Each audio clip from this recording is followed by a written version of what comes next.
Hi, this is John Rowell for the Rowell Report. Today is Wednesday, January 14th, 2026, and we have the exiled crown prince packing his bags again, getting ready for his return to Iran, a triumphant return where he will bring an era of prosperity, tolerance, peace to the people of Iran, of course, backed up by Western powers. And so here he is. With the lion and the sword symbol, the flag of the monarchy. And so he has not been in Iran apparently since 1978, and yet he's still destined to take power. And the Iranian people will have the privilege and honor to bow deeply to him and to serve him in his every desire. So it's incredible that the U.S. Continues to foster this delusional individual that he's going to return to Iran. The people in Iran still remember the reign of his father and how they were treated and how life was in Iran. I mean, his father was basically pushed out of power because the Western powers, despite all their military power and their economic wealth, could not sustain his ineptitude and his mismanagement and the ruthlessness with which he ran the country. So they fled, but not without first taking a big chunk of the money from the country so that they could live posh and privileged lives among the the A-listers in Europe and the United States, and then plan for their return to power to restock their finances and to once again allow the people to be privileged to once again bow down deeply to this individual. But I have to say that this crown prince is not from a royal bloodline. So this whole idea of a crown prince, it's like, you go out to the you go out to the store and you buy a Cracker Jack box, and in that is some popcorn and a prize, and you open the prize and it says, "You're the crown prince of Iran." Well, that's about the same validity as this Reza Pahlavi, because his family was put in power first by the British and then by the CIA, and they ran the country into the ground. The people could not stand their presence one day longer, so they had to go. So he's been the whole time just sulking about, gee, I should be in power. Why not put me back in power?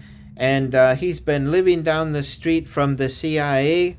So been living next to, the source from which he actually gets his power. So if he was supposed to be the prince or the king, then I guess the CIA would be the emperor or something, because he doesn't get his power and authority from the people, but he gets it from a foreign organization that would ruthlessly keep him in power, because again, he would be probably inept and mismanage the country and run it into the ground just the same as his father did. And his father compared himself to Cyrus the Great, from history, this ruler, this conqueror, who was a true genius and who really did lead and create things, and so his father compared himself to Cyrus the Great, and you can see just the level of delusion and self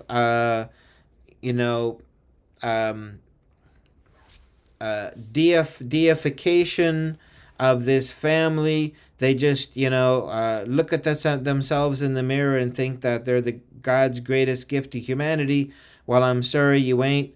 But who were the royal families in Iran? Well, we have the Safavid Empire, and they had. So here was one of the rulers, the image of one of the rulers, and so anyway, this royal bloodline lasted from 1501 to uh, apparently 1736, and then there was this other royal bloodline, the Qajar, and you can see the lion with the sword, and if you compare over here, you got the lion with the sword, almost the same. So you can see they took a symbol from an actual royal family to give themselves legitimacy as a legitimate symbol, and they took the name Shah. That was also the name used for the royal ruler in Iran from an actual royal bloodline. But this is just like a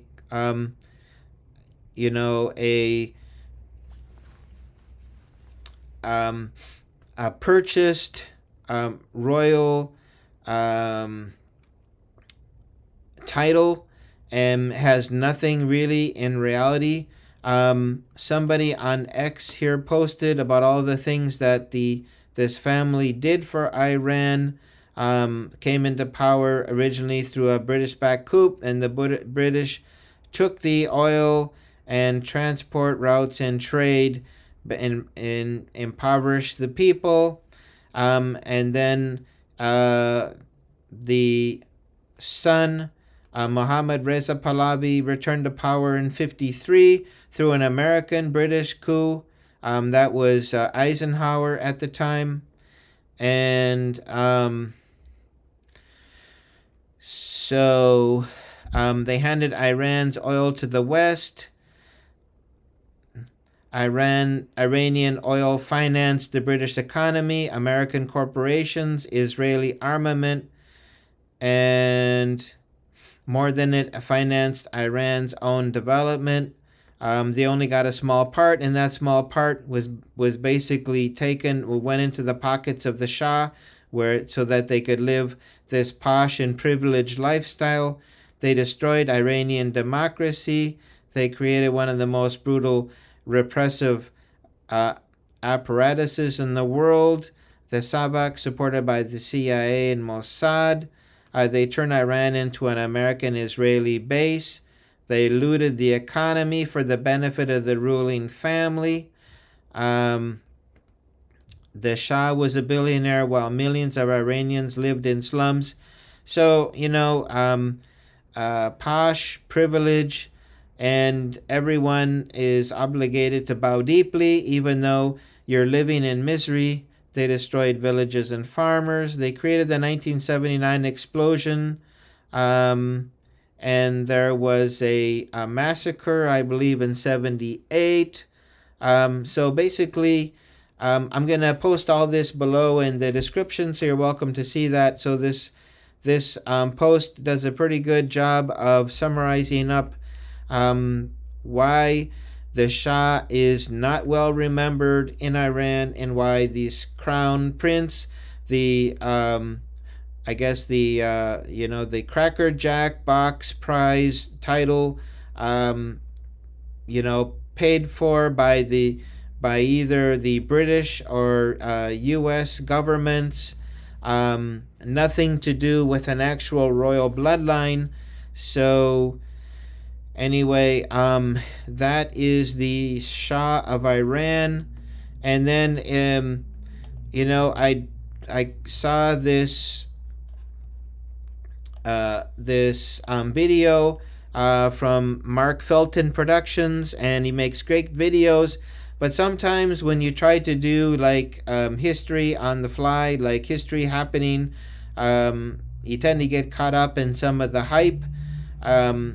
Unfortunately, this video about Reza Pahlavi really doesn't do justice to the whole situation of why he doesn't have really any claim to any throne or any power in Iran, and why he would not be received back into the country.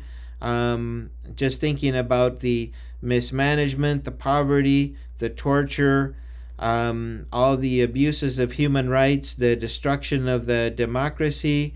And now he's been, he has basically, jumped for joy while Iranian cities were burning and Iranian children were being killed by Israeli bombs. So I think sometimes when we try to do, these on the fly history, we can get caught up in the hype and forget that sometimes it takes a little perspective to do some justice to history. But before at least he does mention that this person's house is basically down the street from the CIA. I mean, the association between the CIA and the Shah is just basically, they're connected by the hip. So unfortunately, when you try to get too caught up in the propaganda, you don't really understand what's really happening behind the scenes. So going back to the Shah of Iran, his son, the crown prince, he is not going to be returning to power, and I think all of the attempts for the U.S. to put him back into power will be frustrated by the Iranian people, who don't want to see the sight of him anywhere in the country's borders, and he can stay in Virginia and continue to plan his return, but he will never be accepted back. I mean, things would have to go horribly wrong in that country to want somebody like this to return and rule over Iran. So anyway, that concludes my video for today. I'll leave all links in the video description below, and you're welcome to comment on the video, and if I am able to get to your comment, I'll make a comment. I'd ask, if you're going to comment, please be respectful, but of course all comments are welcome. So again, thank you for joining me for this video. If you like this video, hit the like button, share, and subscribe, and I look forward to seeing you back for the next one. Take care. Bye bye.